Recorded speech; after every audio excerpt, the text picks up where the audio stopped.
Magandang umaga muli mga kaibigan. Andito muli ang inyong kabalitaan ni Bill Visaya dito sa Bill Visaya News TV.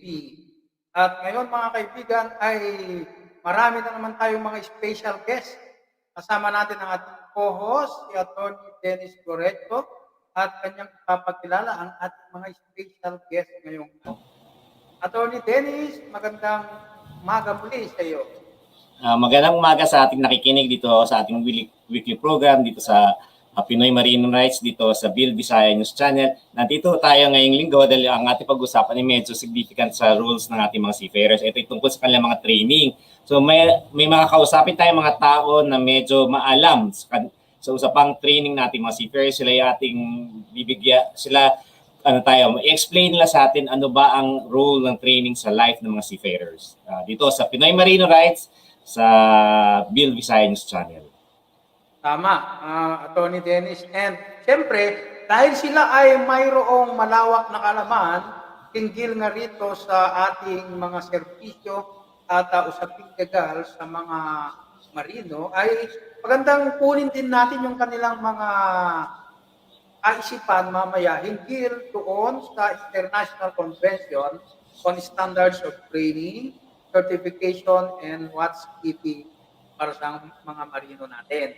At ngayon, papasukin na natin ang ating mga special guest ngayon. Unang-una si Ma'am MERLE JIMENEZ-SAN PEDRO at si Sir Glenmark BLASQUEZ. Magandang umaga po sa inyo, Ma'am MERLE and Sir Glenmark. Yes, magandang umaga Bill at Dennis at sa libo-libo mong tagapakinig dito sa inyong program. First time ko po dito, so I'm very pleased to join you at kung ano po ang ating nalalaman dito sa training, lalo na po sa ating mga mahal na seafarers na napakahalaga po ng kanilang papel na ginagampanan. Lalong-lalo na isa pong maritime and archipelagic nation ang Pilipinas. So mahalagang-mahalaga po yan. Thank you, Bill. Thank you, Sir Glenn. Thank you, Sir Bill and Attorney Dennis. And hello to Madam MERLE. Thank you po sa pag-invite and sa mga nakikinig, lalo na sa mga marino, mabuhay po kayo. Salamat po. Thank you, Sir Glenn. Well, alam naman natin mga kaibigan na ang mga guest natin ngayon ay well-equipped sa larangan ng pagsasanay para sa ating mga marino. And isa sa kanilang mga ginagawa ay tinutulungan itong mga marino natin, especially in knowing and applying their knowledge, lalong-lalo na dito nga sa ating pamamaraan, may kaugnayan sa International Convention, sa standards sa training, sa certification, at sa watchkeeping para sa mga marino. Sa inyo po, unahin natin si Ma'am MERLE, sa kanyang training center, ano yung inyong ginagawang activities in relation to upgrading and also applying what you are also accumulating? Ay, Bill, siguro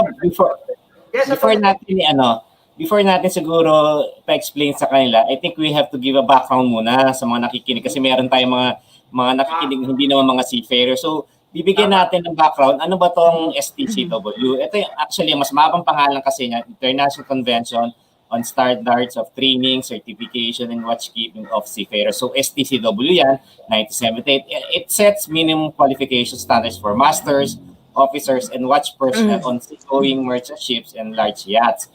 Inadapt to noong 1978 na conference ng International Maritime Organization sa London at nag-take into force noong 1984. Tapos may mga significant amendments noong 1995 sa 20 dito sa Philippines 2010 yata yun.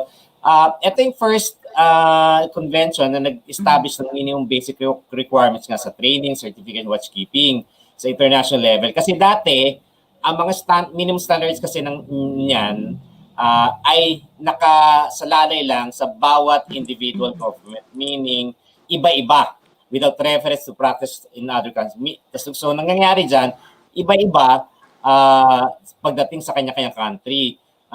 piniprescribe nito na yung minimum standards, training, watchkeeping certification, na dapat i-meet ng mga members nito.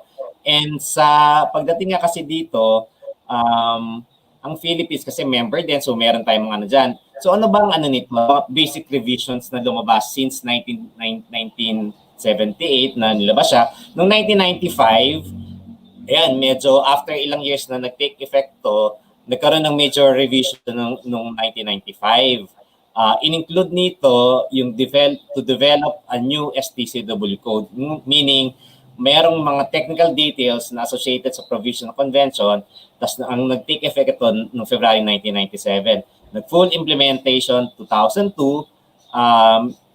yung ano ba yung mga amendments ito? Yung enhancement of port state control, tapos communication of information to IMO to allow mutual oversight and consistency in application of standards, tas quality standard systems or oversight of training, assessment, and certification procedures. Tapos, nagkaroon naman ng major sa Philippines. Nagkaroon ng major role ng Philippines. Nagkaroon din naman tawag dito na Manila Amendment kasi nagkaroon ng conference dito noong 2010.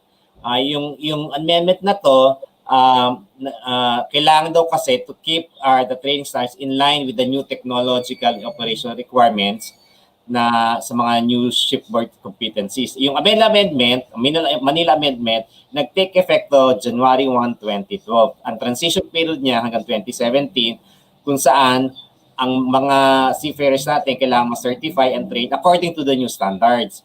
Ano ba mga pinasok nito yung amendments na to? Nandiyan yung new RES-Rs for seafarers, tas new grades of certificates of competency sa mga seafarers natin, sa both deck and engine, tas nandyan ding new and updated training, refreshing requirements, tas mandatory security training, tas additional medical standards and specific alcohol limits in blood or breath. So yan yung ano natin, backgrounder ng STCW para at least yung mga nakikinig, malaman nila bakit meron pinag-uusapan na ng training with respect to our seafarers. And itong dalawang resource person natin, yan yung mga taong talagang involved sa STCW niyan. So, kukunin natin ang kanilang views sa STCW. Okay, so napakaganda yan. Unahin natin muna si Ma'am Merle Jimenez-San Pedro. But before that, itong si Ma'am Merle Jimenez-San Pedro ay siyang presidente ng Mariners Polytechnic Training Center at siya ay kasalukuyan pa rin na presidente ng Women in Maritime Philippines o yung WIMA-PHIL. Siya rin ay past president o dating presidente ng Philippine Maritime Training Center. Okay, Ma'am Merle, ano pong inyong ibabahagi yung dun sa tinatanong ni Atty. Den? Thank you, Bill, no? At napakaganda yung background na binigay ni Dennis kasi it provides now the backdrop, no, of understanding bakit ba may STCW, no? At napakaingay sa industriya itong STCW. In fact, when it was ang maaari kong ibahagi, no, kasi mukhang tatlo naman kaming invited during this program, and I think one who is coming in, who is Chief Engineer Fred HABOC, who was my successor when I was the president in 2006 of the Association of Maritime Training Centers. We were really involved as early as 2006, no? 2008. At ito yung magandang siguro ihati namin yung aming contribution, no, to this discussion. At yung aking maaring ibahagi ay yung initial stage, no, nung hanggang nagkaroon tayo ng 2010 amendments. So I think si Glenn is very much involved right now. So yung evolution ng ating STCW is going to be a good a point of discussion for all of us here. So, balikan ko lang, no, yung halaga kasi ng bakit tayo nagkaroon ng STCW. Kung mapapansin po natin, ito ay nagsimula kasi way back 1978. Nabanggit ni Dennis kanina na marami ng pinagdaanan. Nag-evolve po ito because dati ay wala tayong standards. dito sa maritime industry, sa shipping. Wala pong standards kung kaya't napakaraming mga mga aksidente na nangyayari. And sa pag-aaral po ng IMO at even ng Marina, ang mga sea accidents ay talagang it's basically caused by human error.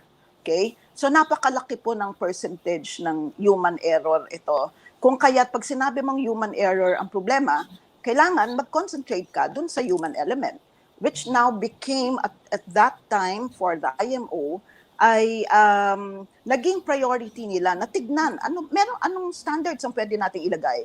So hence they came up now with this STCW way back 1978. Pero alam po natin na napakabilis ng mga teknolohiya. So from 1978 to 1995 nagkaroon po ng mga amendments diyan. And I would say coming from the private sector during my time, that was the first time in 2008 when the private sector came into the picture and really pushed for representation up there in the STCW halls of discussion. Kasi po from the very beginning ay hindi po involved ang private sector. Napakahalaga ng involvement ng private sector. Why? Because this is where the experts are coming in. Kami po sa grupo namin, the PAMTCI, at that time, really pushed for representation to make sure that our voices are heard. So dito po at that time, alam to ni Glenn, tsaka ni Dennis, at that time, kami po ay highly regulated ng Maritime Training Council, o tinatawag nating MTC. And MTC is under the banner of DOLE. Marina is not in any way involved. So mahaba pong struggle for us because we were saying parang misplaced bakit ang STCW at that time ay kailangang panghawakan ng isang ahensya na nakatutok sa labor. STCW is not a labor thing, but this is actually training, education and training, and definitely standards for training. Kaya nga STCW, standards for training, certification, and watchkeeping. So nag-evolve po yan, and we're very happy that PAMTCI was very instrumental in pushing for the right structure. Kung kaya't much later on, imagine when we pushed for the first ever private sector delegation in 2008, we were there together with Chief Engineer HABOC, and that was the first time that the private sector was heard. So dito po nag-evolve hanggang 2010. We're very happy na ang tawag po doon sa STCW. We know that the Philippines is considered to be at the time the number one provider of seafarers in the world. And not just seafarers, but really quality seafarers, we would say.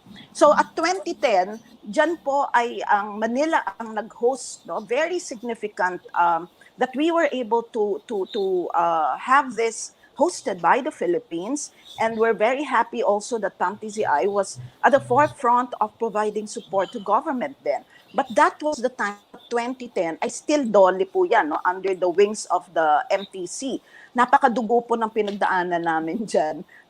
Until in 2013, ito na po yung pumasok, yung Republic Act putting in the 10635, putting in now the Marina as the single maritime administration. So from there, from the 2013, kaya po napakagandang intindihin natin how it all evolved.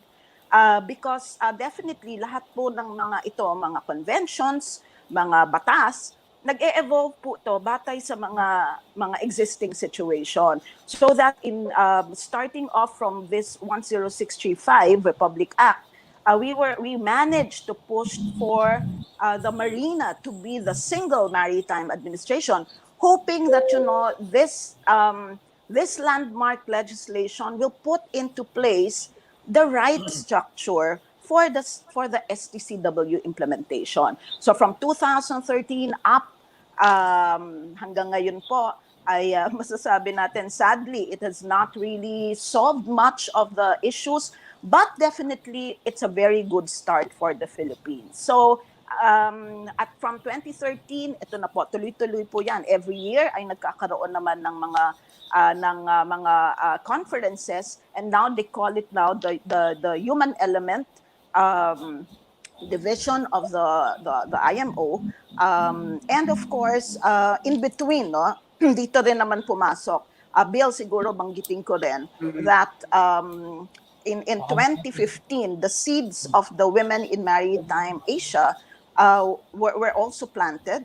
And so with the big sister concept, and the WIMA Philcas and the WIMA Asia are under the wings and support of the IMO, so that we're very happy that even the Philippines is the leader nitong atin pong WIMA Asia. And we are we are heading, no, the WIMA Asia, all the women in maritime, including seafarers, women in maritime, mga women seafarers natin. So that could provide a good background. No? I think si Glenn would be able to discuss naman yung portion ng evolution hanggang ngayon. So maganda yung nasimulan natin with a historical perspective para mamaya kasi si Fred will be able to discuss all the nitty-gritty ng mga provisions, no? Mga laman nitong STCW at nagiging issue pa rin sa Marina right now.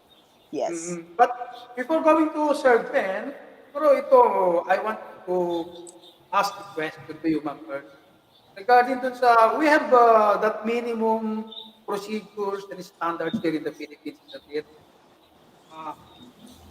In cases that itong mga minimum procedures and standards natin in the Philippines, ito ba are applicable or being, shall we say, heeded, being accepted by other countries na pinupuntahan itong mga seafarers natin? Yes. Well, definitely the STCW, like what was mentioned earlier by Dennis, provide for minimum standards. In fact, because we are a party to the treaty, to the convention na ratified naman ng Philippines among other conventions, ay required po tayo lahat. All the member states of the IMO ay required po na kaya nga may audit din na ginagawa. And actually the audit is also translated into some audits by different agencies, no? Like for European, ito naman yung EMSA. So parang ano rin, no? Like when we do our own standards in the Philippines, may mga audit na ginagawa. So this is really acceptable at dapat lang, hindi lang acceptable, no? Kailangang i-adapt because we're talking of lives and properties on board the different vessels. So yung standards na to will really be just minimum standards. You can actually go beyond. Yes. And how about you, Sir Glenn? Ay, hello, Sir Vil. So, dadagdagan ko lang yung sinabi ni Madam Merle. So, actually, kami yung mga first batch na pumunta during the IMO days po yan sa London. So, together with Madam Elena Bautista, yung time na yun is siya yung parang administrator po ng Marina, and Noriel de Banadera, which is the director of the MTC.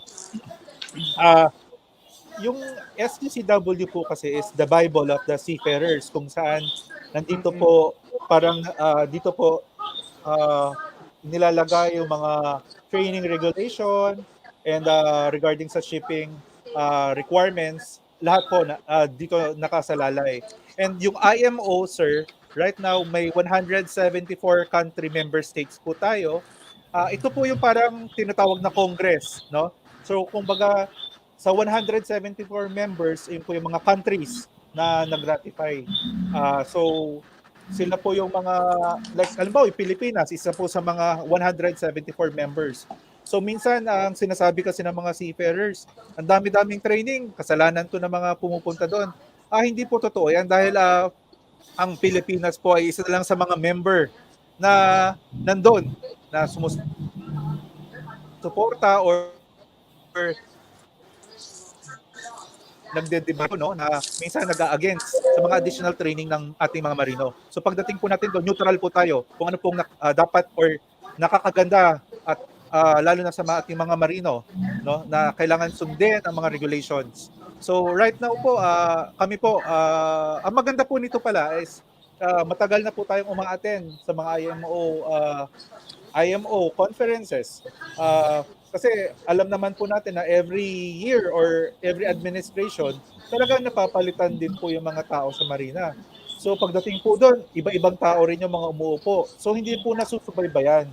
So maganda po natin bilang PAMTCI members na active po sa pag-participate sa conferences, nabibigyan din po natin sila ng assignment or notes, no, na ano po nangyari last year or ano po ba yung mga mapoprovide natin na assistance, like yung pag-develop po ng mga courses. Tumutulong po ang PAMTCI dito.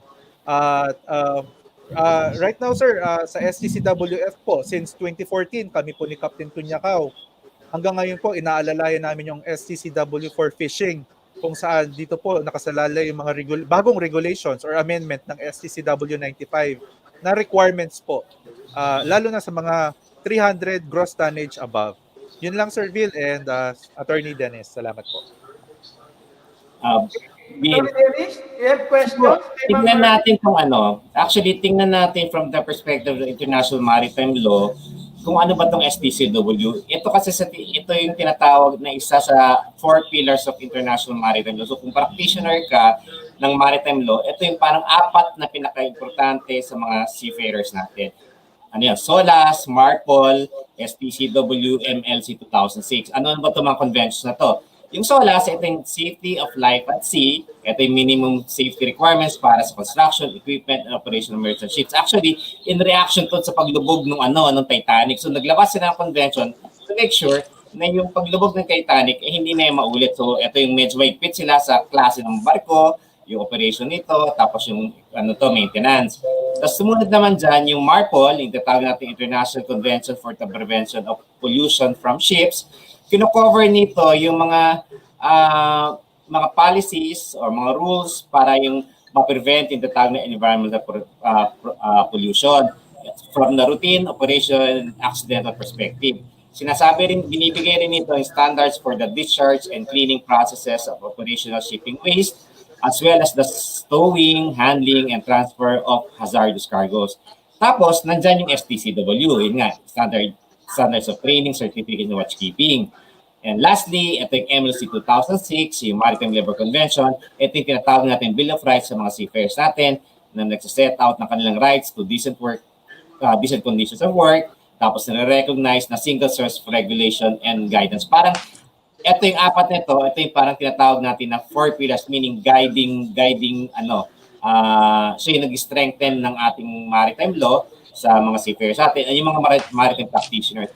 Tapos pwede rin natin tingnan kasi ito from the local perspective, ano ba ang naging history ng mga batas ng mga seafarers na naka-involve sa mga seafarers natin. Actually, I just delivered this lecture sa AIMS last month. So para sa mga nakikinig, bigyan lang natin sila ng perspective. Yung una, meron tayong tinatawag na 1973, even before the yung STCW, meron na tayong tinatawag na Philippine Merchant Marine Officers. So, ito yung nare-recognize na kasi talaga yung role ng ating mga marino. So, PD 97, sinasabi lang kasi nito, yung mag-exam lahat ng ating seafarers, yung officers, para at least meron silang standard din. Tapos lumabas din dyan, 1976 naman, lumabas yung Philippine Merchant Marine Rules and Regulations. Actually, rules and regulations lang to, iba to sa Merchant Marine Law noong 1973. Tapos si SOLAS, lumabas noong 1980. Tapos 1982, si POA ay na-create. Kasi ang ating mga seafarers, ang kanilang profession talaga, yung kanilang license, basically, isa sa pinamalaking agency na involved dyan ng POA. Tapos, noong 1983, si MARPOL lumabas. Si STCW, ito yung nag-take effect siya. Effectivity pala ng MARPOL ay 1983. Effectivity ng STCW ay 1984. Halos magkasunod sila. And 1987, nag-recognize si POA. 1995, yung migrant law na migrant workers and overseas Philippines for 1995 lumabas. And para bigyan ng recognition ating mga seafarers, nagkaroon ng PD Proclamation number 828 proclaiming yung National Seafarers Day ng last Sunday of September. Ano rin to kasi sumasabay din dyan yung National Maritime Day, and 1998 inamend naman yung Merchant Marine Rules and Regulations. 1998 nagkaroon ng bagong batas sila, Philippine Merchant Marine Officers Act of 1998. And 2008 lumabas sa ating National Maritime Week. Tapos 2010 inamend yung Migrant Law through RA 100022. 2010, actually 2013, nag-starting celebration ng Day of the Seafarers. Actually, ano pa rin to, nakasabay to dahil dun sa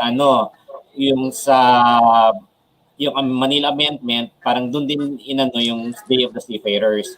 And tulad sinabi kanina ni Ma'am Merle, ang medyo may significant na development sa local scene natin ay yung na-declare si Marina as the Single Maritime Administration STCW implementation.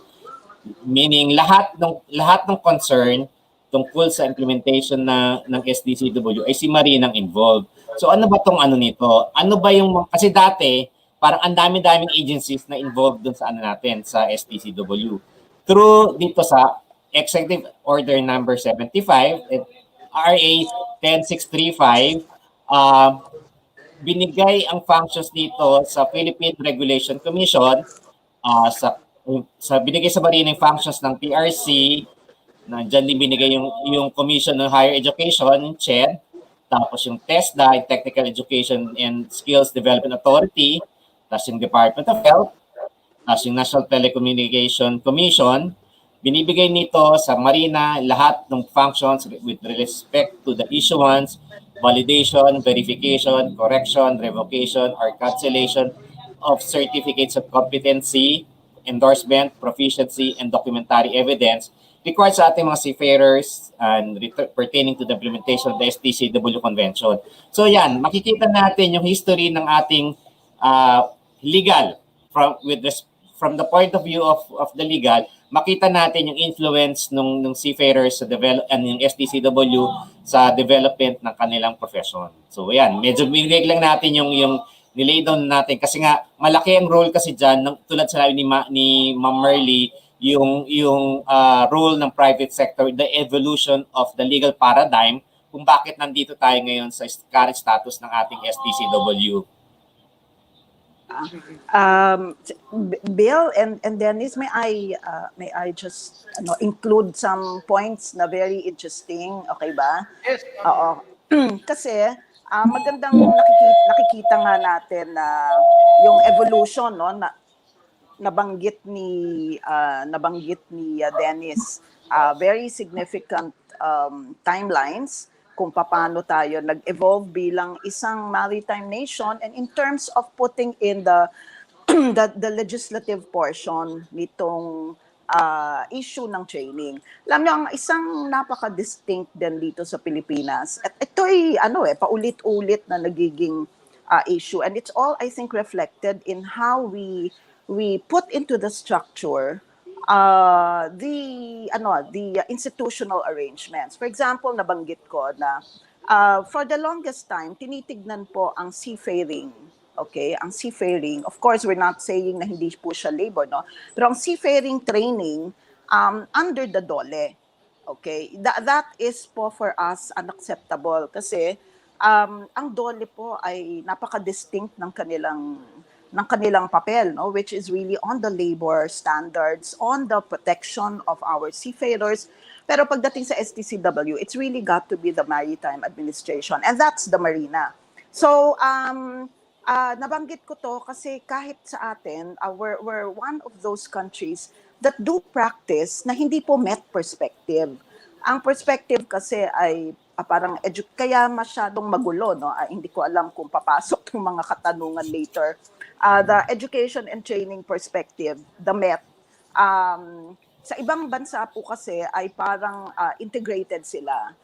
dito kasi sa atin ay magkahiwalay. So kahit ngayon, parang ang gulo-gulo pa rin ng kung paano paano ba bine-blend siya, no? Even in terms of the regulatory practices.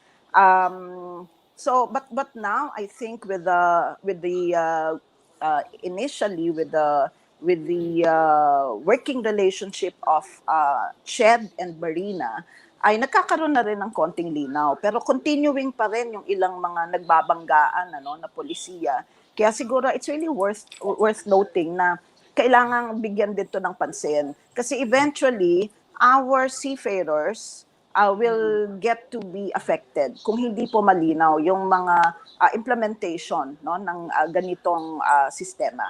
So yun lang yung gusto kong idagdag.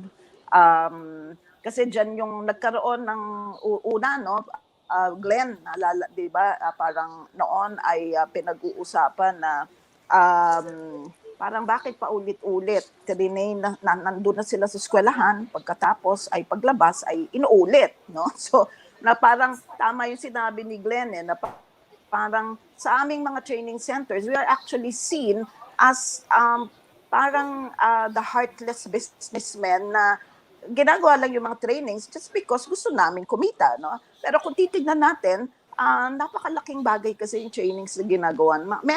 May papel na ginagampanan ang mga training institutions because for the longest time, hindi rin to na-develop sa ating sistema.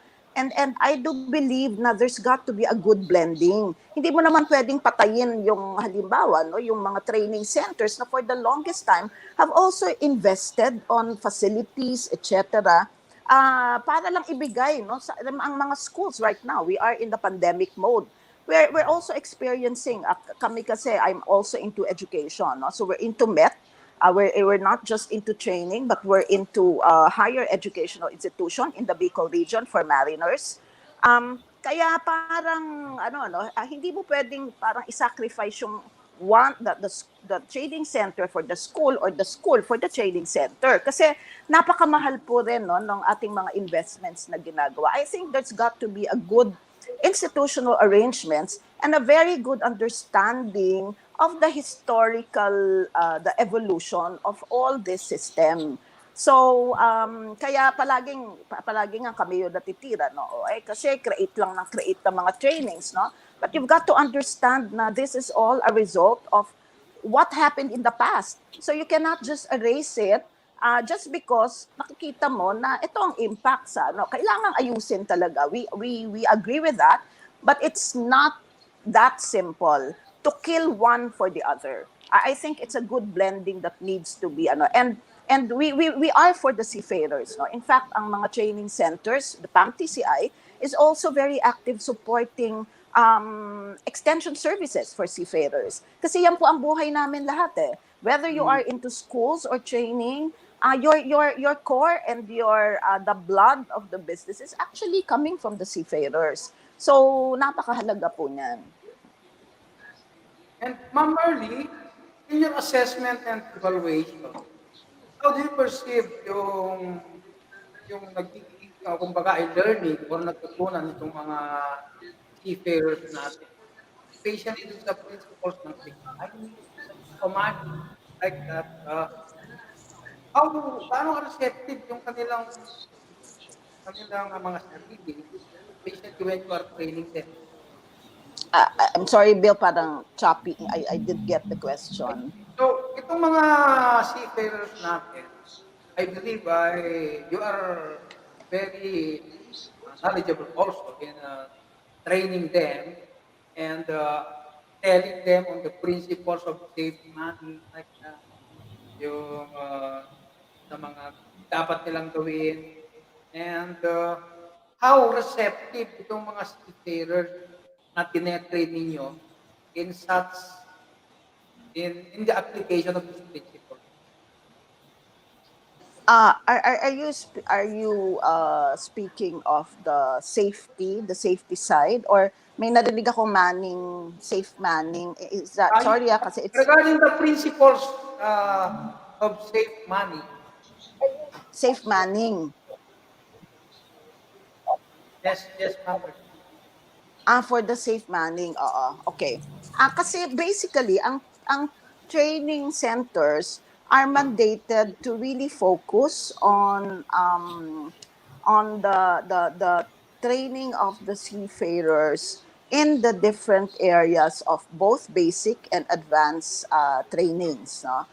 Of course, the safe manning will come in terms of holistic naman kasi ang tingin natin dyan eh, no? When you speak of safe manning, hindi ka pwedeng hindi mo pwedeng pag-usapan ang isang safe manning ng isang vessel kung hindi rin sila properly trained, no? So I suppose they are receptive.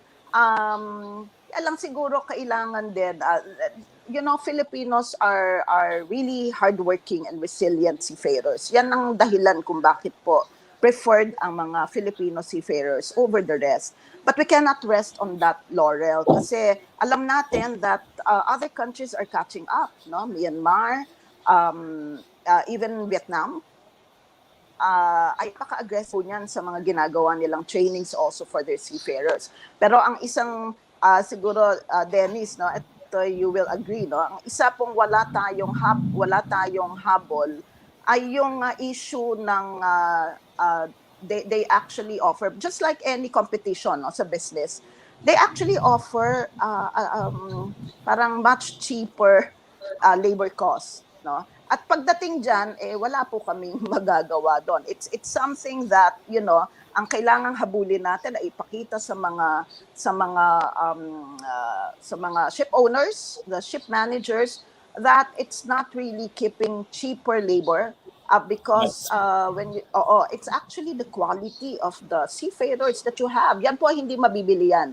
Yung hard work, napakamahal po ng hard work, no? At even the Chinese, hindi po yan natin makikita na comparable to the Filipinos' resilience. At even technically, no, I think malayo-layo naman tayo. Pero napaka madugong issue yan, no? Alam ni Dennis yan because that's his field when it comes to pagka meron ng mga issue na involving seafarers, claims, or etc. Yeah. Earlier, doon sa mga hindi membro nitong Stcw conference, paano tinitreat ng mga parties? How do they treat? Pag hindi sila member, yung hindi member yung state. Pag hindi member, well, kung hindi ka kasi member, well, you have lesser bargaining, no? Kasi hindi ka kukunin po ng mga ibang bansa who are, kasi standards po ito eh. And if you really want to have that recognition, you are a party to the treaty, kailangan ay nagko-comply ka. Parang sa Philippines, no? Kung kaya't halimbawa, pag ikaw na-audit at nakikita yung ilang mga audit findings mo na ganito, non-compliance, talagang we're all so concerned. Kasi pag hindi ka sumama at hindi ka nagko-comply sa mga standards, you cannot really compete, no? Hindi ka pwedeng pagkunan ng iyong mga seafarers. Kaya napakalaking bahagi yan, no, ng commitment of the Maritime Administration. Miss Ma'am Merle, actually meron kasi tinatawag dito yung no more favorable treatment clause, meaning kahit hindi ka member, hindi ka dapat bibigyan ng para exemption on complying with the international standards kasi yung mga member ay trying to comply. Yes. As ikaw na members, hindi ka mag-comply. Pero unfair naman yan din sa sa mga tao, sa mga countries na yung flag nila, gano'n. So, meron ito na non-favorable treatment clause na dapat mag-comply ka rin kahit hindi ka member nito. Kasi kami nga naghihigpit sa aming mga flags, ang mga ships na under our flag, tapos ikaw hindi ka member, tapos papapasuko kita sa port. So, yan yung tinatawag na na application nito, parang dire-diretso lang sila, pantay-pantay din sa niya, di ba? So, ngayon siguro bago natin mag-start, Bill, pakinggan muna natin boses ng ng ating magigiting na seafarers, yung kanilang part ng ating celebration usually ng National Seafarers ay kumakanta sila. So ito, makikita natin ng mga ating magigiting na seafarers. Bill? Tama, yun. So, kumbaga, parang intermission ito. Parang Intermission number 1 natin ito. Okay? So, ito. Tunggan natin yung isang seafarer natin, si Leonardo Carreon, mula sa Cebu. it with mine. Softly you whisper, you're so sincere. How could our love be so blind? We stayed on together, we drifted apart, and here you are by my side. So now I come to you with open arms, nothing to hide. Believe what I say. So here I am with open arms, hoping you see what your love means to me. Open arms.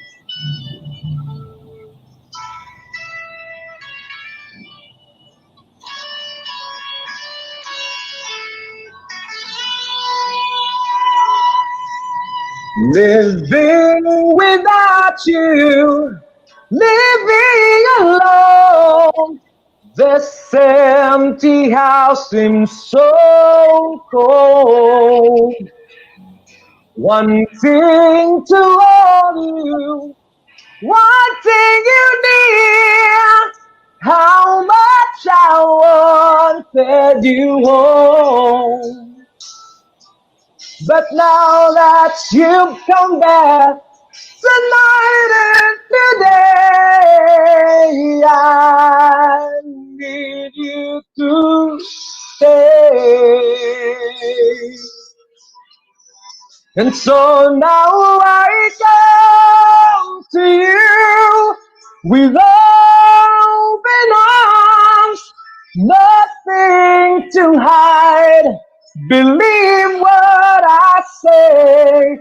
So here I am with open arms, hoping you see what your love means to me. Open arms. Thank you. Yan mga kaibigan, si Seafarer Leonardo Carreon ng Cebu City. Ano yun? Si Carreon, part siya ng tinatawag ng boses ng Marina ng National Seafarers. Actually, etong dalawat na kasi to part din naman to ng National Seafarers Day, yung PAMTCI at si Ma'am MERLE. Kung sa ipagpaplano ng National Seafarers Day, dyan active kami ng Ma'am MERLE sa kay PAMTCI. Ayun nga, isa dito yung boses ng Marino na kumakanta ang ating mga seafarers. Kasi lalo namang Bicolano, no? Di ba, Ma'am MERLE? Mahilig kumanta yung mga yan. So ito, sa Mr. Glenn, kasi di ba laging narinig natin sa mga seafarers natin yung mahal yung ginagastos sa training. Paano to ina-address ng PAMTCI? Yung issue ng cost of the training. Oo. Attorney Dennis. Actually, meron na pong talagang proposal ang PAMTCI na magkaroon ng minimum course standard rate po sa mga courses po, no? Para at least hindi naman sobrang bagsak presyo na mababa at saka sobrang taas na hindi naman kakayanin ng mga seafarers. Kaya lang yun po, medyo napalitan na naman ng bagong administration, so kailangan na naman natin i-discuss ulit regarding that matter. Pero po, right now kasi wala talaga regulation, sir, na talagang hindi katulad po ng TESDA. Sa TESDA kasi is talagang may courses na standard rate lang talaga, na ito yung rate na binibigay. Sa Marina kasi is parang kung ano pong course rate yung kayang ibigay ng training. Wala pong yung so Marina. wala siyang parang maximum, walang ganun. Wala, sir. Presyo ang standard. Opo, wala po, sir. Yun po yung sana, kung maging okay po sana, magkaroon ng face-to-face meeting with admin and PEDRO and other officials para ma-try na naman namin i-discuss regarding this matter po, attorney.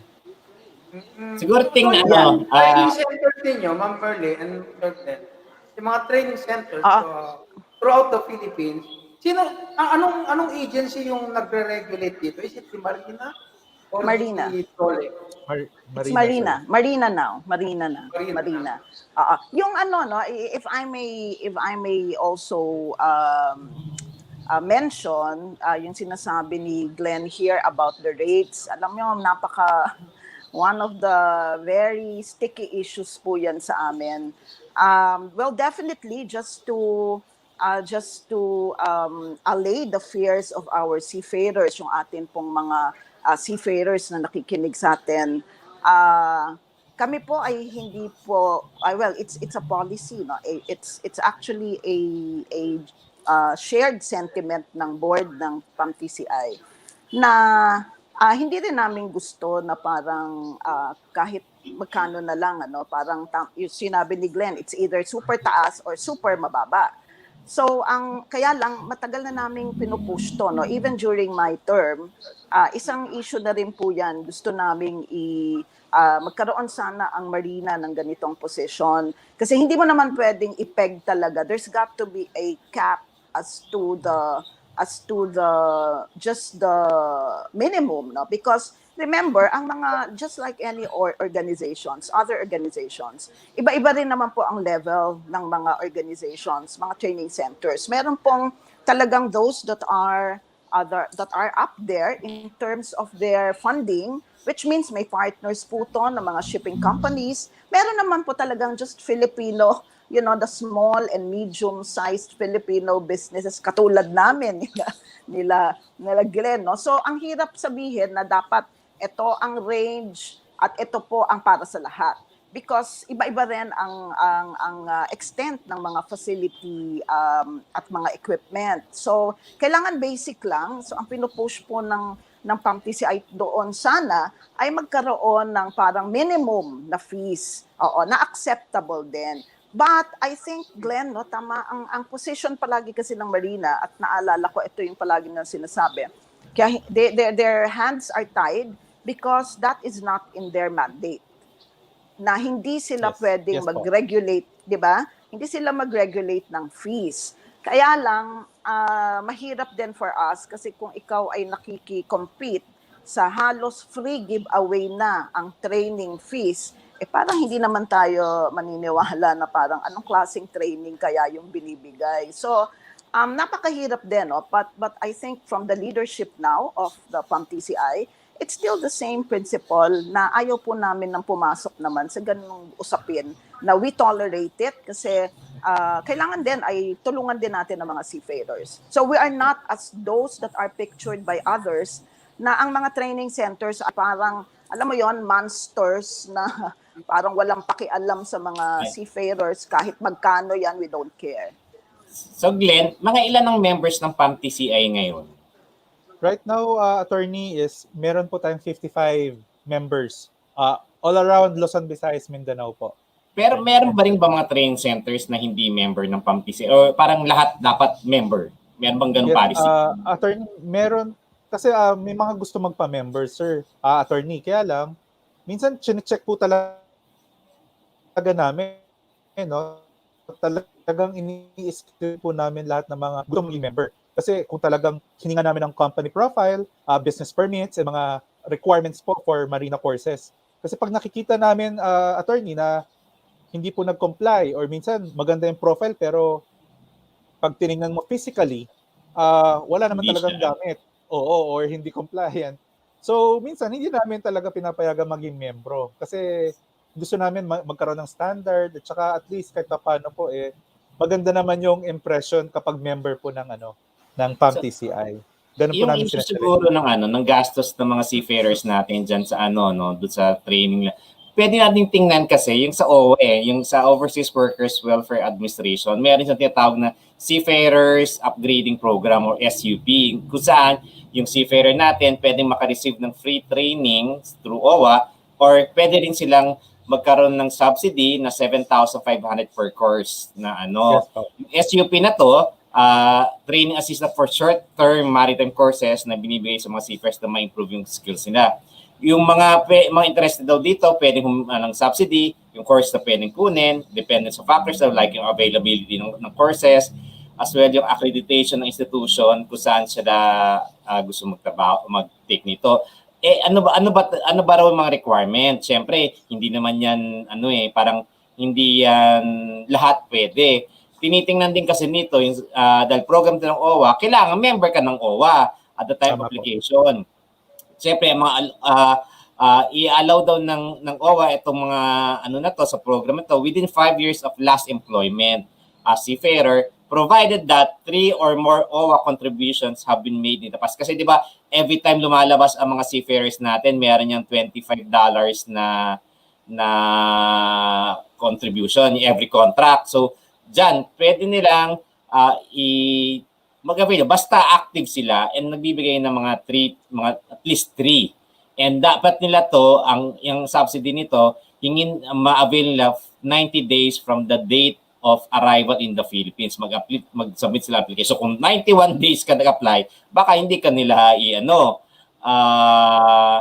i-consider. Tapos, aside from yung mga training course na to, meron din tinatawag na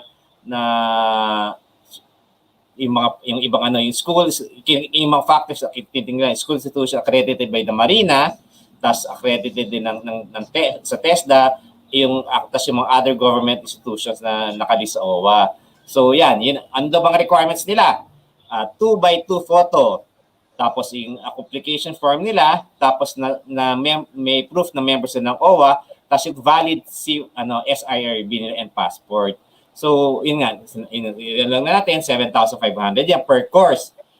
Kung course niya ay mas malaki sa amount na yan, yung seafarer ang magbabayad nung balance nung kanilang balance nung payment na. Tapos, pwede nilang i-avail daw to, yung subsidy na to, after the 3 record OWA membership contributions. Tapos pag nabigay na tong notice award ng OWA na to, kailangan gamitin nila within 45 days na issue yung notice of award. Kung hindi daw nila ma-avail to or hindi nila magamit within 45 days, next contract daw sila or para ma-avail yung free training. So parang meron din parang itong Ma'am Merle, meron din palang time na hindi pwede forever. Expiration. Meron din siya kunyari yung pagdating, tapos pagkakuha ng notice of kailangan i-avail mo agad, hindi yan parang binigay sa'yo tapos gagamitin mo after a year. Meron pala siyang time frame na kailangan magamit. Kasi tandaan nila, may ibang members na gusto mag-avail. So yung pera na igagastos dyan, dapat magamit ng iba kung hindi mo gagamitin. So parang ganun ang concept. Kasi diba, yan is pinupull yan ng mga ng mga OFW natin. Doon gagawin. Kaya nga, ito mukhang hindi masyadong nagagamit ng ibang natin seafarers. So siguro ito yung role ng PAMTCI na kung nabibigatan kayo, you have to realize na merong ganitong program ang OWA na pwede lang i-avail. Attorney, sige. After you, Glenn, go ahead. Okay. Attorney, question ako kay Ma'am Merle. Dadagdag ko lang, attorney, na Sige, si Sir Glenn. attorney, may dadagdag lang ako na kung saan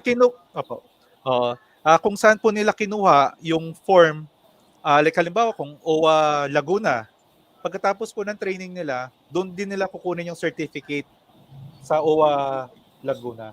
Pero pwede nilang OWA po sila nagpare. Pero pwedeng kahit saan na training centers.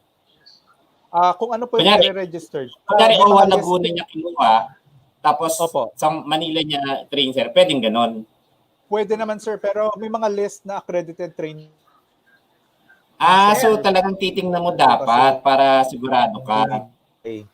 So po yung OWA, kasi sir, yung OWA, nag-check din po ng mga training center ito. So may mga list of training center na ina-approve sila. Hindi lahat pwede. So doon lang po mamimili sa mga nandun na training center. Yun lang sir. Siguro idagdag ko lang, Bill. Sige ma'am, si Ma'am Merle. Yung sistema kasi sa OWA, alam nyo matagal na rin yung pinupuna namin. And we believe na it's about time i-review din yung kanilang polisiya dyan. Kasi ang tingin namin, unang-una, 7,500, parang standards pa yan 8 years ago or parang Pinangtaasan hindi nila. naman, oo.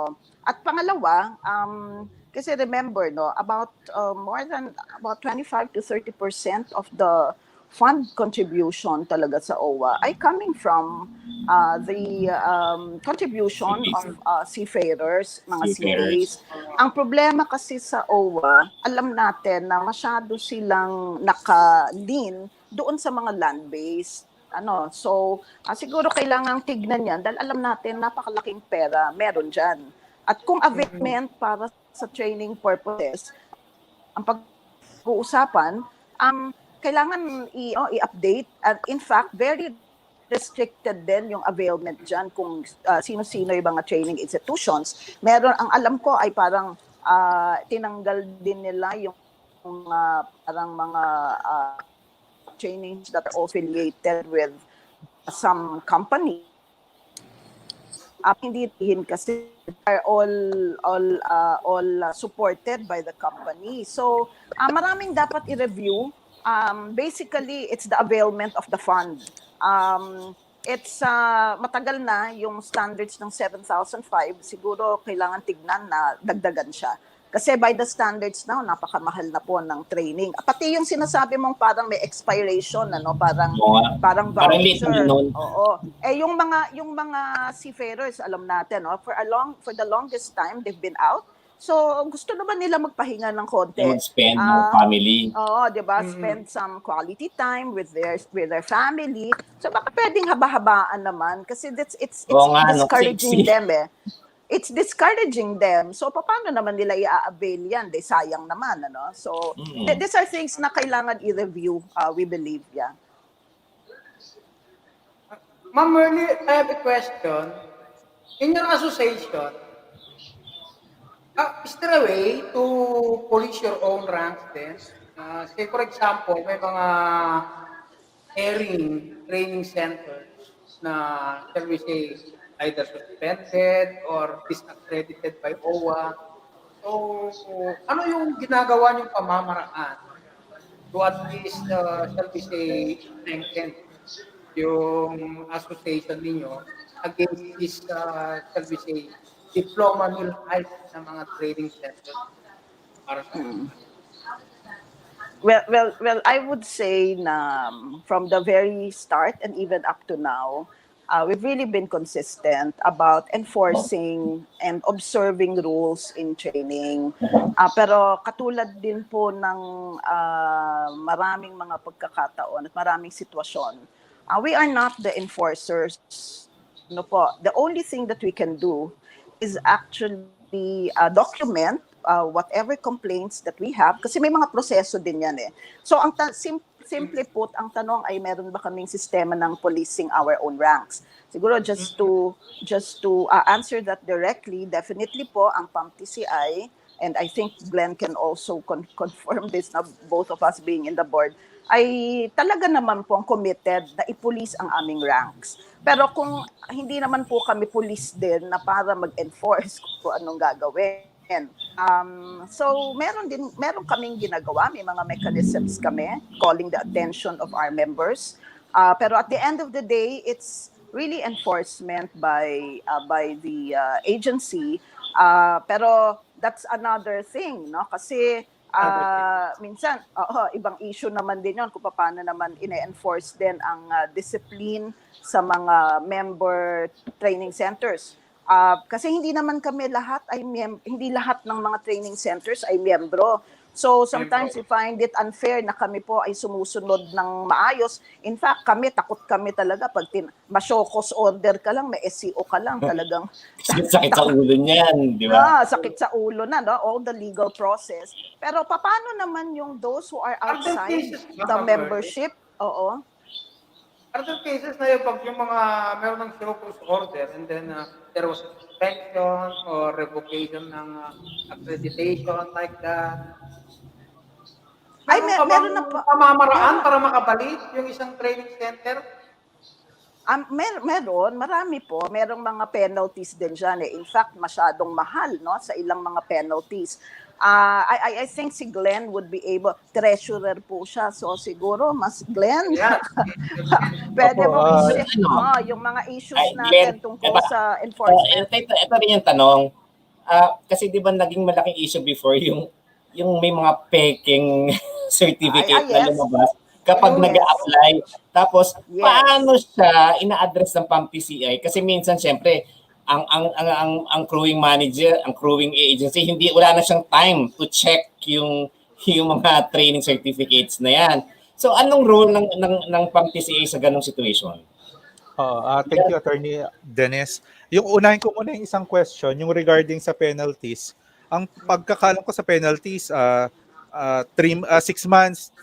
to 6 months suspension, so hindi ka makapag-offer ng ganong course, and less than 100,000 po, 100,000 above.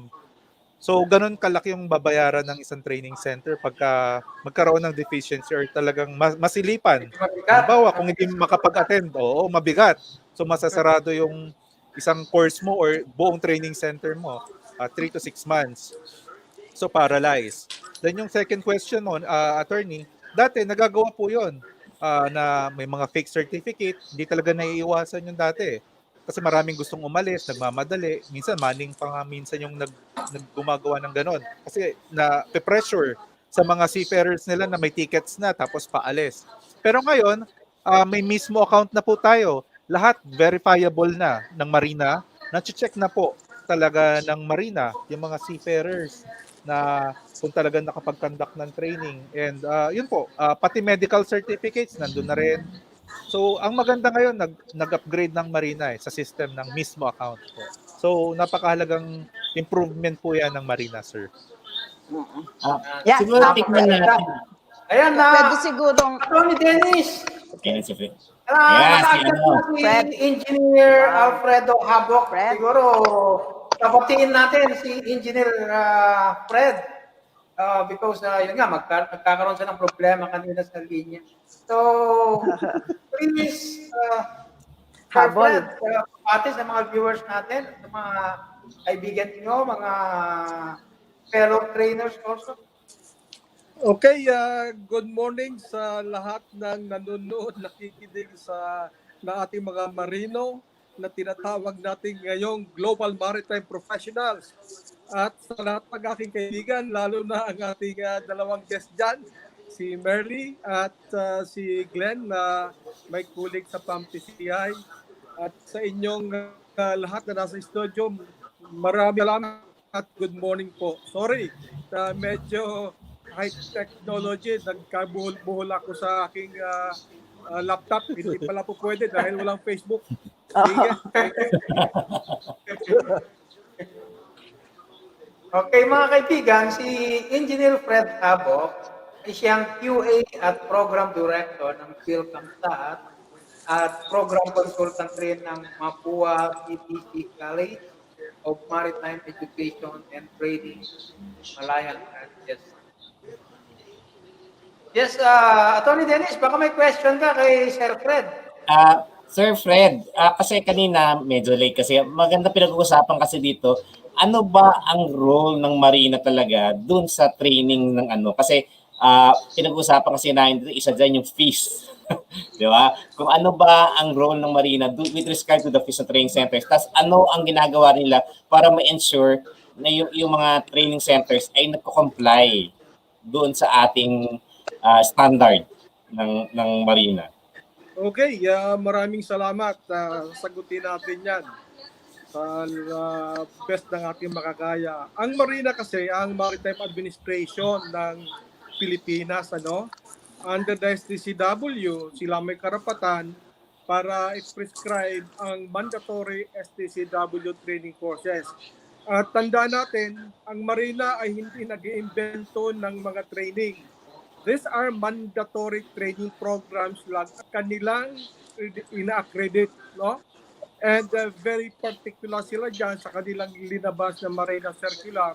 Nandun lahat ng training courses na dapat ipatupad ng mga MPIs, lalo na members ng PAMTCI. So sila rin ang may karapatan to ensure that ang mga training programs na ito ay nagagawa ng sang-ayon sa standard na naset ng Marina at of course ng STCW regime. So importante na matandaan ng ating mga Marino ng Marina ay talagang pinapatupad lang ang minimum STCW requirement. Walang sobra at walang kulang. Dapat lang tumugma ito sa minimum. Yan ang ginagawa ng Marina to ensure that the global maritime professionals ay may sapat na training certificates na talagang valid. Yun ang trabaho nila. Meron ba siyang police power with respect to the training centers? Oh yes, they have the power as mandated STCW because ang magpapatupad nito ay yung Maritime Administration, which is Marina at this time. Kasi engineer, nakasulat dito na member ka ng review council. So how does it function, yung STCW Review Council? Ang Maritime Review, Maritime Curriculum Review Committee naman ay iba yan, sa dyan. Ang STCW Advisory Council ng Marina, ito ang nagbibigay ng advice din sa Marina in terms of STCW matters. Yun lang ang function ng SAC na tinatawag natin to help Marina in the process. So, well, sad to say, na masasabi ko na ngayon lang nagiging aktibo ang Marina, ang SAC, through the leadership of our Marina Administrator, Robert Impedrad. At kami nagpapasalamat dahil sa ang ating administrator ngayon ay very open naman, at ito ay masasabi rin siguro ng ating mga kasamahan dyan ngayon, na Marina is really willing to listen to the maritime stakeholders, at kaya nga sinasabi prangkahan ng ating mga stalwarts sa Marina, sa STCW, na talagang they need assistance. Lalo this time of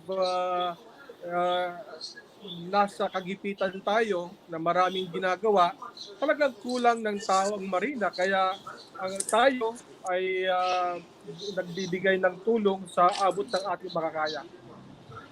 Engineer, recently kasi 'di ba, parang maraming issuances ang Marina with respect to the trainees dahil sa COVID. That's correct. 'Di ba parang meron sila para sabihan na ito yung ginagawang parang safety nets ng Marina doon sa trainings ng mga seafarers natin. Pwede bang i-relay natin sa kanila? Sa mga nakikinig? Yeah, totoo naman yan. At very forward-looking naman ang Marina tungkol dyan. At ang lahat naman ng ito ay reference sa IATF guidelines na binibigay. At masyadong mahigpit ang Marina pagdating doon sa safety protocols sa delivery of courses.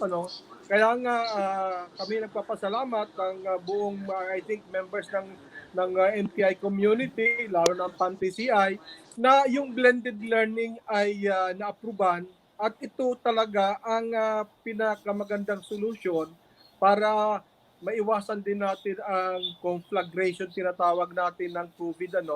Kasi at hindi rin po pwedeng hindi mag-train ang ating mga Marino. So it is a balancing act ng Marina to ensure that the industry will move on, kasi ang ating shipping industry ay hindi naman nahinto sa paglalayag, kasi ang commodities from one country to another ay continuing yan.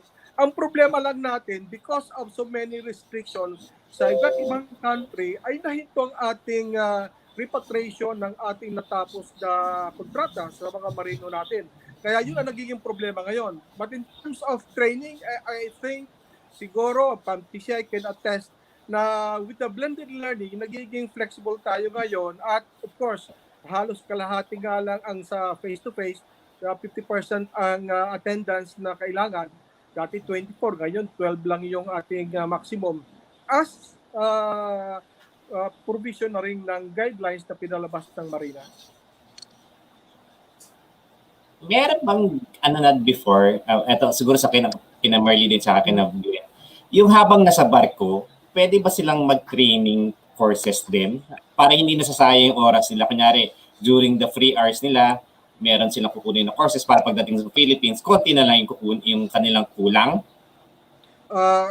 Okay, siguro ako munang sasagot niyan. At the moment, yung mga bagong pinalabas na advisory ng Marina na pwedeng mag-renew ang ating mga Marino sa kanilang mga STCW certificates while on board. This is both the COC, Certificate of Competence, at yung Certificate of Proficiency na kapag nandun sila sa barko ay pwede nilang ma-revalidate through their mining companies without, of course, training kasi nasa barko sila, no? Pero ito ay only good for 1 year. Kaya nga sinasabi natin sa mga Marino natin, the first opportunity you have ay dapat ay kumuha na rin pagdating sa lupa. Kasi meron technical glitch itong circular advisory dito. Kasi remember, ang ating mga Marino ay nakikisakay lang sa ibang barko na hawak ng other flags. Hindi Philippine flag yan. Iilan lang ang Philippine flag natin. Ang ating mga Marino ay nakasakay sa ibang flags. So ang ating advisory ay hindi yan pwedeng hindi kinikilala ng ibang flag pagdating dun sa endorsement ng certificate. Kasi kung 1 year lang yan, normally ang endorsement galing sa ibang flag ay 5 taon. So yun ang basihan. The most they can do ay ma-extend ang COC, COP na yan 90 days lang.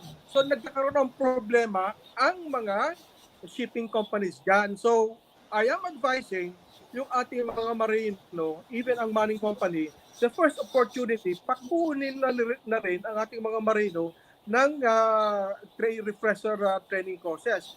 At doon sa plano na pagbibigay ng training program sa habang nasa barko, nasa pipeline na rin yan. In fact, I know that's part of the plan ng Marina. That's why yung implementation ng learning management system na offline or online ay dapat may capability. So, ibig sabihin, ang delivery can be synchronous or asynchronous according to the time of the seafarers. Kaya kung nasa barko sila, kapag approve ng ating administration ang course na yan, pwedeng i-deliver doon sa blended or full delivery sa online, then make capability. Pero at the moment, nasa pipeline pa lang yan, pero very open dyan ang Marina. I think Merle and Glenn can also attest to this. Meeting ako.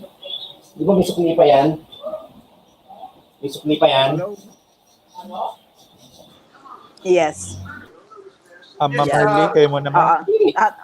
Yeah, tama naman yung sinabi ni Fred, ano? Pero when it comes to mga mandatory courses, wala pang ganong go signal. Sana nga ay mapabilis at matanggap na yan.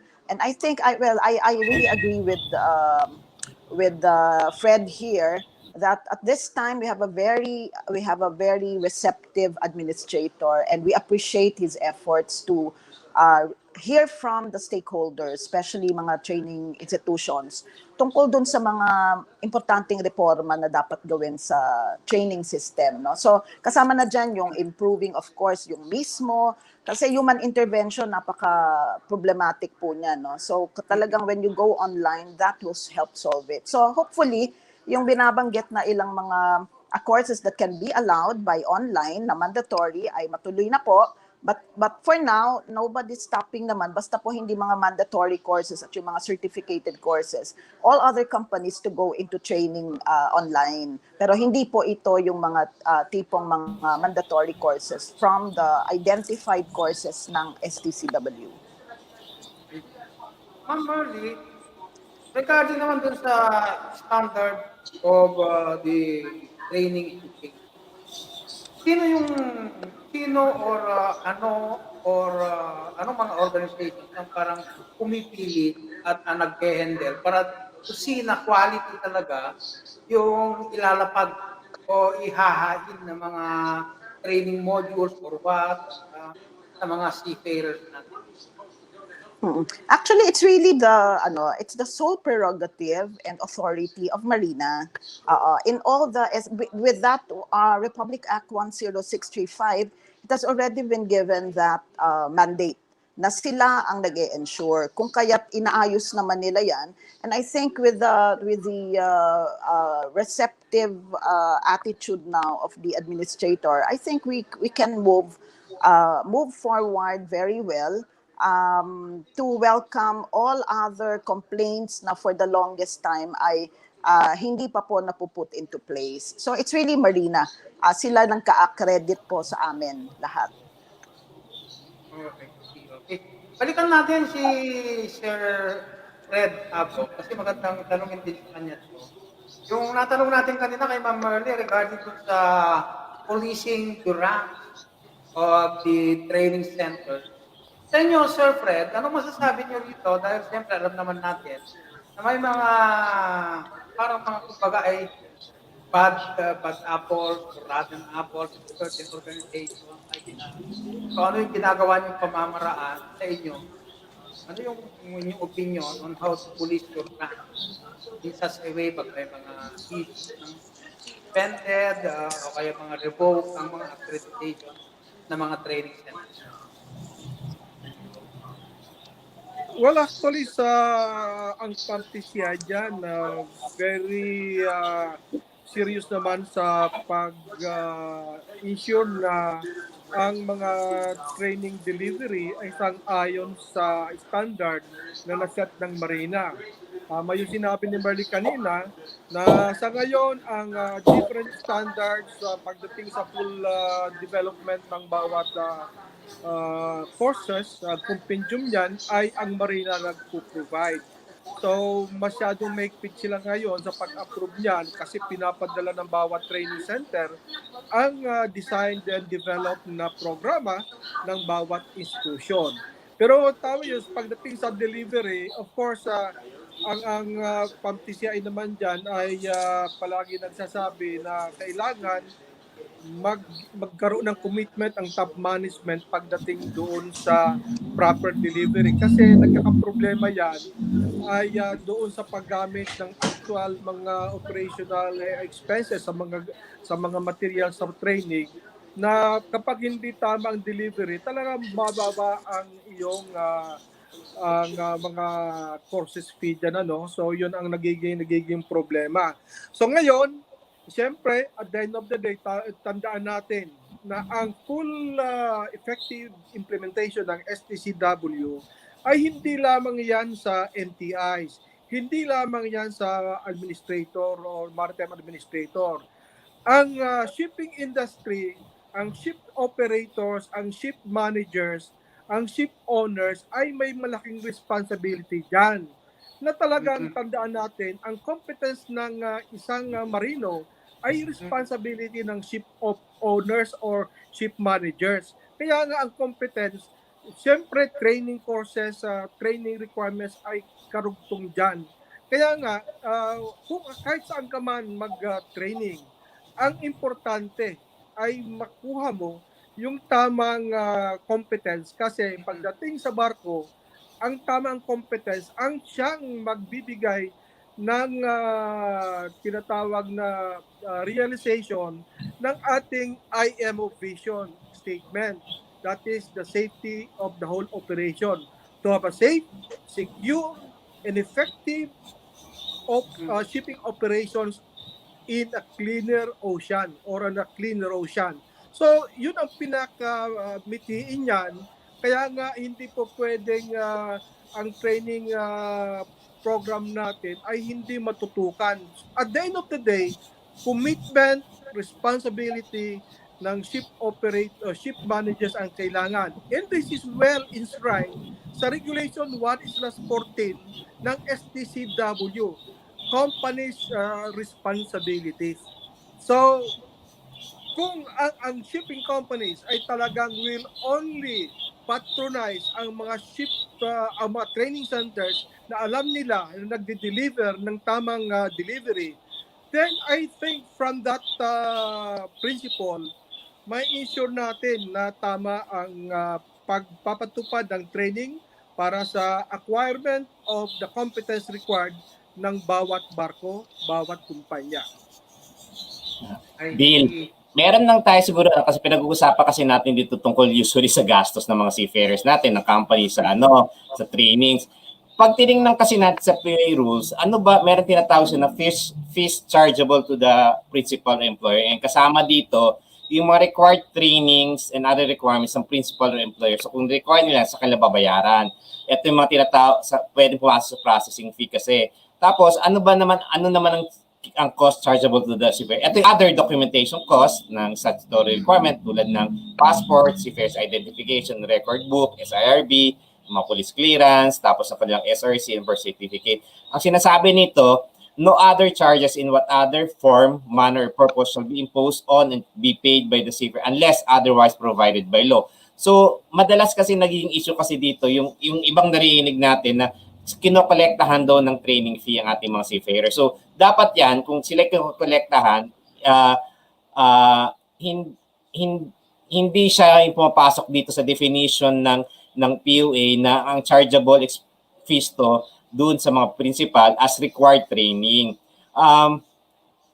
Kasi minsan yung kami ni Engineer HABOC, active kami niyan sa sa laws na sa Magna Carta, sa labor, do sa migrant law. Meron kasi tayong mga tinatawag na offenses na tinitingnan with regard to the fees ng ating mga seafarers.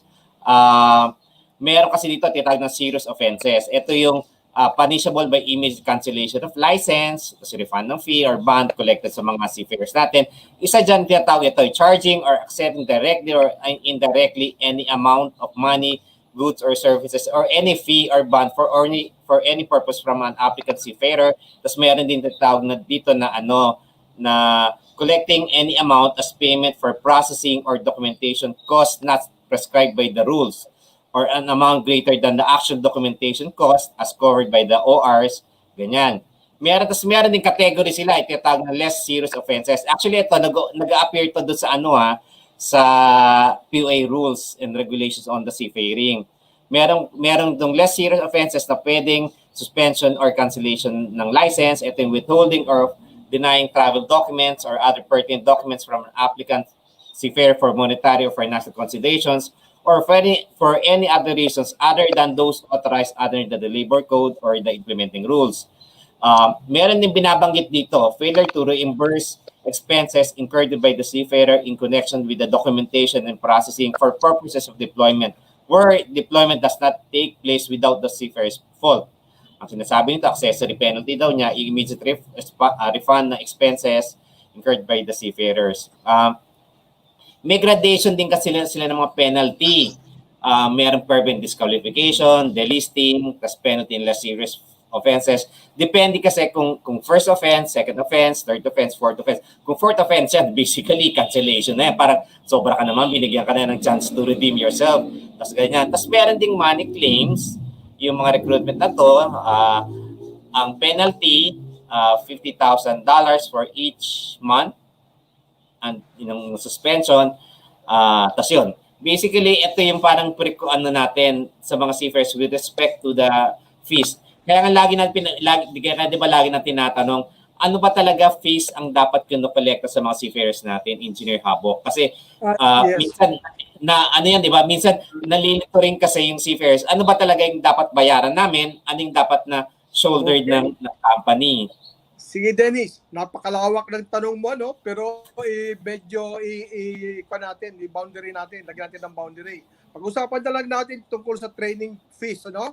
Yes. Maliwanag kasi parang sa prinsipyo ng pag-apply ng trabaho, ano? Kung gusto mong maging driver, anong kailangan mo? Lisensya. License. License. Hindi ka makaka-apply kapag wala yan. So, dyan tayo magsisimula. Kung mag-a-apply ka, dapat meron ka ng lahat ng mandatory training courses para sa ratings o para sa opisyal. Maliwanag tayo doon. These are mandatory courses na hindi pwede mandatory i-charge sa principal o sa ship owners. Tao yon, marino yon. Baliwanag Marino yan, yun. ang palagi ko walang mag-question dyan. Any other training courses na i-mandate ng kumpanya based sa kanilang standard level, kasi ang STCW minimum, no? So ngayon may tatlong kumpanya, A, B, C, D. O, tatlo lang, A, B, C lang. So ang A, minimum lang, STCW. Pangalawa, ang company B ay minimum plus 5 other courses. Pero yung other courses, babayaran ng Marino. Ang pangatlong kumpanya ay merong minimum STCW plus 10 additional training courses, pero babayaran ng Marino. Pero ang mga sahod niyan ay magkakaiba. Let's say sa kapitan, dito sa A is 5,000, dito sa sa B ay 7,000, dito sa C ay 10,000. Ang tanong ko sa Marino, saan ka mag-apply? So, mas mura. Saan ka mag-apply, Dennis? Yung ano, mas qualify ka na for that trabaho, di ba? Saan ka mag-apply nga based sa yung qualification requirement? ABC lang. Sample lang. Pina lang. Ay, sa lang ako. Wala akong gastos dun. Sa A ka. O, magtsaga ka sa $5,000. Huwag ka na So, magre-reklamo. kung Kasi gusto mo mas ang malaki ang Marino presyo ang mo. magdi-decide niyan. No? Kaya nga, ang importante sa atin, na that's part of my advocacy rin sa buhay, ano, na dapat ang mga Marino ay dapat maintindihan ang career development. Dapat maintindihan, they are the global maritime professionals. They are not plain seafarers. The competence requirement is so high now. We are competing with the rest of the world. So, every seafarer must have their own competitive advantage. Ito ang kailangan natin mapaintindi sa ating mga Marino. Kasi lahat ng mga Marino na pagdating nagkumukuha ng 609 saka sa 312 sa PAMTCI, ang daming tanong tungkol sa training requirement. Pero I tell you, kapag nakausap ko sila, after that, sabi niya kaya pala sir nagte-training kami. Kaya pala kailangan mag-invest kami sa training namin eh. So, it is important lang, kaya part ng PAMTCI advocacy din yun, I think, is maintindihan ng mga Marino ang kanilang training program requirements, ang kanyang career path. Napaka-importante yan. Kasi ang daming mga Marino na hanggang ratings lang. May lisensya naman. Hanggang operational level naman. May management level certificate naman. This is because they are afraid ng trabaho. They are not prepared for that. So I think with that answer, I am okay with that. Engineer, ito din, kasi ito rin madalas na tatanong. Ewan ko lang kung pwedeng sagutin. Tungkol sa visa, ano ba yung ano dyan? Kasi minsan, yung visa, nakadikit doon sa issue ng training eh. Yung nire-require ng company itong training, tapos nakadikit yung visa. Ano bang policy talaga dyan? Yes, very good yan. Very good question. No? Pero ang visa kasi, depende sa kumpanya. Remember, ang sinabi ko, driver license, anong mga kailangan. No? So kung visa requirement, kailangan nyo sa pag-apply mo ng trabaho pa rin. Pero sabi ko nga, depende sa kumpanya. Ang iba, binabayaran niya, rini-reimburse. Ang iba, hindi. So, hindi ako abogado para dyan, but iba-iba ang policy ng bawat kumpanya dyan. No? So, I think I am So, wala. question. Kasi minsan nakikita ko na merong no visa payment, ganyan. So, kaya naghahanap ako ng rule kung ano talaga policy sa visa. Kasi iba-iba yung narinig ko eh. That's correct. That's correct. Tama yan. May question ako. Sir Fred, may question ako sa inyo ni Ma'am Merle and Sir Fred. Are there cases din sa inyo sa mga training centers? May mga lumalapit na mga trainees, mga Marino na pagbayad na lang ako, hindi na ako mag-attend ng training. Ay, yung mga under the table. Paano nyo tinitreat yung mga ganong situation? Nauhuli ba ng Marina yun? Yung mga under the table na training? Ngayon sabi ko sa ating mga Marino, no, huwag nang gagawin yan. Kasi napakalaki ng problema ninyo kapag nahuli kayo at sigurado mahuli kayo. In one way or another, kahit nandun ako sa Marina as the Deputy Administrator sa Regional Concerns, ay talagang marami nahuhuli. Kaya nga ako, dahil sa Marino, tinatry ko na kung paano mapagaan ang kanilang nagawang problema. Hindi obra yan. Ang dami ng security na linalagay sa ating certificates, ano? Lalo na ngayon, kaya nga tinatawag natin yung mga digitalization program ngayon ng ating mga kumpanya sa ating mining company, sa training centers, pati na rin sa Marina, ay talagang wala nang puwang para makaisa pa kayo. So, gawin natin honest to goodness, take the valid training courses. Kunin naman natin yung pagpapahayag ni Ma'am MERLE hinggil dito. Sa issue na yan. Oo, actually natatawa ko na nalulungkot din kasi totoo po 'yan, no. Meron pa ring mga may ganung mentality na pwede ba the easy way out, which is pwede pong wag na lang a-attend. Ang medyo mas malungkot pa diyan kung kumpanya yung lalapit. So napakahirap po, no, pero at least kami, masasabi namin na talagang hindi po namin tinotolerate yan. And I think officially din sa PAMTCI, mga members, ay ganun din po ang prinsipyo. Kaya, but with the onset of the mismo, I think it's a very good move, no? Anything that's digitalization will help curb practices like this. So magandang step ahead po ito para ma-check talaga yan. At yung pangalawa, siguro isingit ko lang, no? Kanina I wanted to react also about the fake certificates. Kami po, marami kaming sa Recto, no? Yung Recto University. Yan ang Recto University, including training institutions. Andyan po, no? Ano kami dyan, no? Nagpa-espionage kami dyan. At nakikita namin, marami kami, yung mga training certificates naming mga members ay nandyan. At in fact, meron kaming mga nireklamo sa Marina before. Umabot pa po kami sa RTC at nagpahuli pa kami. I would say, no, nagpahuli kami ng mga middlemen. Mga nahuli po ito at kinasuhan. Kaya ano yung mga features na yan, Ma'am MERLE? Ano yung mga features na ginagawa ninyo para hindi na nila magkaya yung mga previous na certificates like that?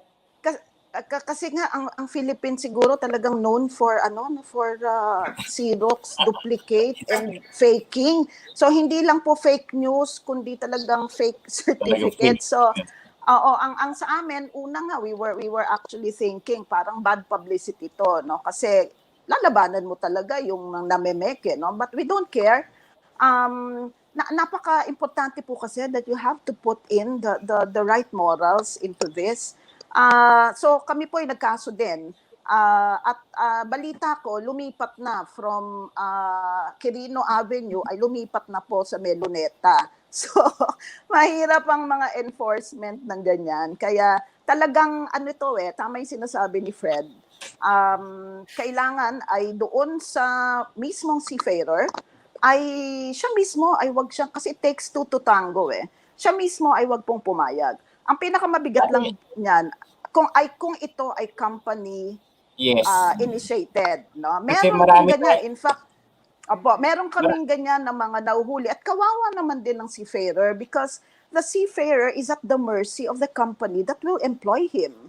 So pag sinabi na hindi, sige ako na bahala, etc. Pero wala namang, so kawawa po ang mga training centers kasi yung certificate, lalo na before the mismo, no? Kung yan ay i-present na nag-training sila sa amin, makikita naman na, kayo to, tas walang alam. So, hindi ba ang kawawa dyan ay yung mga training institutions? Even the schools, even diplomas, meron pong mga ganyan. So, sana, isa yan sa aming hiningi din kay Mayor, no, when he came in, na sana ay, di ba, ni-raid nga nila yung Recto. I don't know now kung malinis-linis na dyan sa area na yan. But I think it really needs all the stakeholders to be committed, no, to quality training at wala pong shortcuts like this. Kasi tayo rin po ang mapipintasan dito at the end of the day. Siguro minsan kasi, Ma'am MERLE, yun ang minsan from the side of seafarer kasi yung mga kapit sa patalim na rin na ino-offer ka nga sa'yo ng company mo, susunggaban mo na without taking into consideration the negative repercussion. Siguro yun ang magiging siguro ngayon ng PAMTCI, ng Marina, to educate the seafarers na pag ginawa nyo to, maiipit kayo kasi legally speaking, mahirap takasan yan. Una, yung career nyo, maiipit. Siguro, from the ng PAMTCI, Mr. Glenn, meron na bang parang nyo, move nyo tungkol sa ganyan? Opo. Naalala ko, Attorney Dennis, no, yung time ni Attorney Conti sa Marina, nung umupo siya, talagang siya mismo yung nag-grade sa Luneta. Suot pa yung bulletproof. Bullet vest na. Bulletproof. Naka-bulletproof po siya. Naka-marina na kasama yung mga NBI police, nag-grade, nag-vest. So, sana magtuloy-tuloy ito sa panahon din ng bagong administrasyon. Kasi talagang hindi siya titigil yung mga fake dahil marami din talagang mga nagigipit, lalo na sa mga training ngayon, pahirapan. And regarding po pala sa blended, ang pagkakaalam ko, kahit naka-onboard yung isang seafarer, pwedeng kumuha, then pagbaba, at saka i-conduct yung practicum side. Parang ang mangyayari sa date, maghihiwalay lang kasi practicum niya. Are there cases ba, sir? Sa Are there cases na yung mga trainees bumabagsak sila dun sa training, hindi sila nakakakuha ng certificate? Yeah, meron naman po yung sa mga taong hindi talaga nagbabasa, nag-aaral, or hindi sinasa puso yung sa training. Talaga bumabagsak. Pero binibigyan namin ng chances. Pwede mag-retake ulit ng exam. Then pagka-bagsak pa rin, kailangan niya nang i-refresh. Pag gano'n Sir Glenn, another payment? Wala naman pong sa amin po walang bayad eh. Pag na-refresh.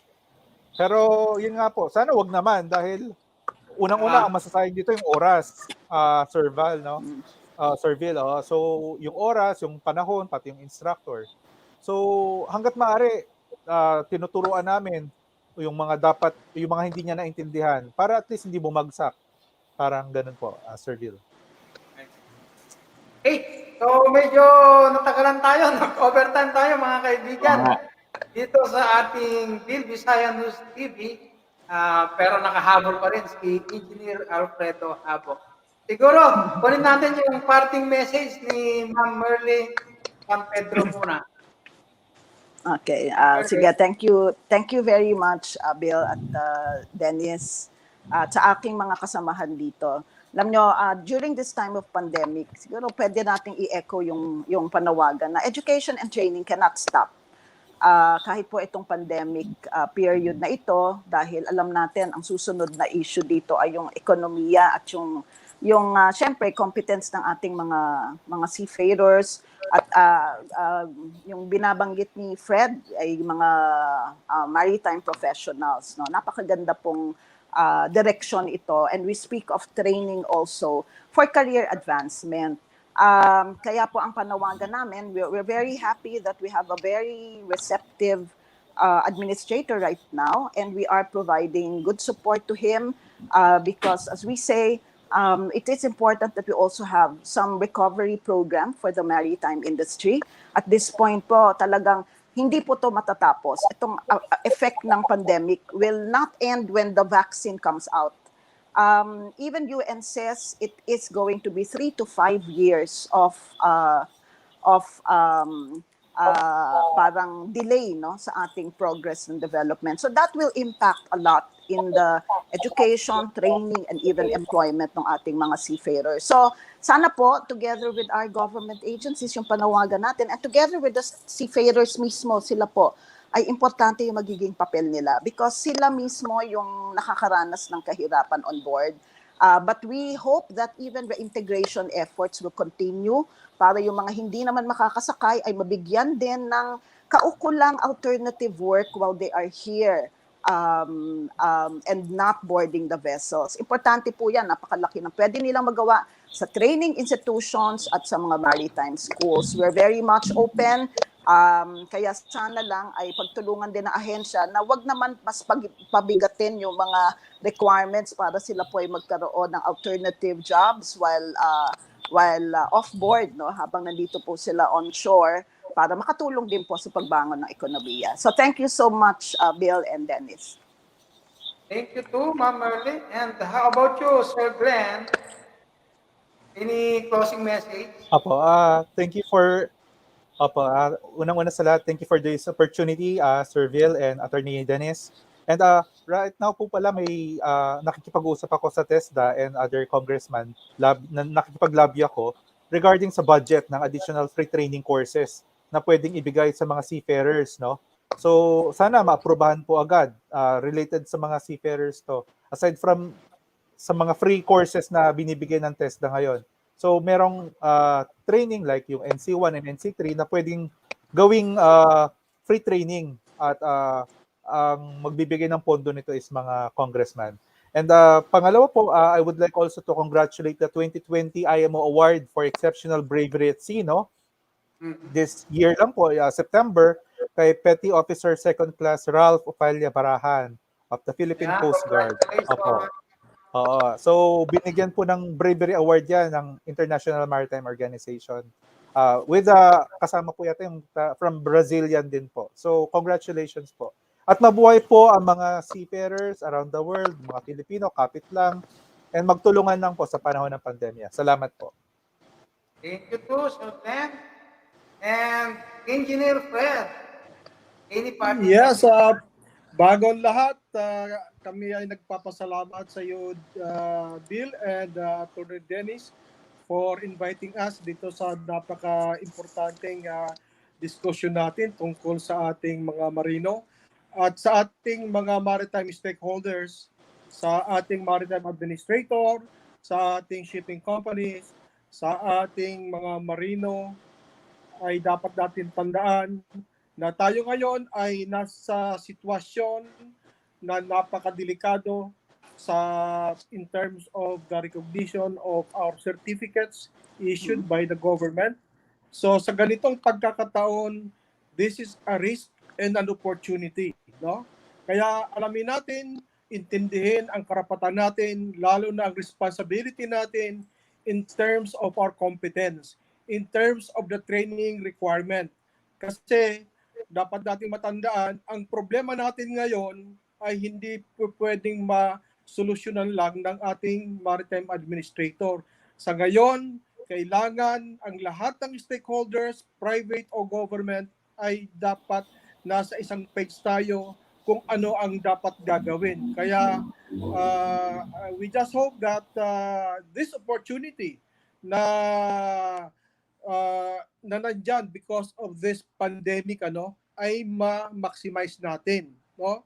And this can only be done kung maintindihan natin ang mga responsibility ng bawat stakeholder, both the government, the shipping companies, and the seafarers.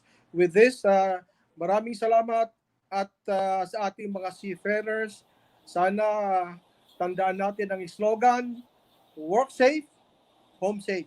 Maraming salamat. Thank you too for that very extensive information, Sir Fred. Sabi nga nila, huli man daw at magaling, nayahabol din, di ba? Sir Kulit Fred? pa rin.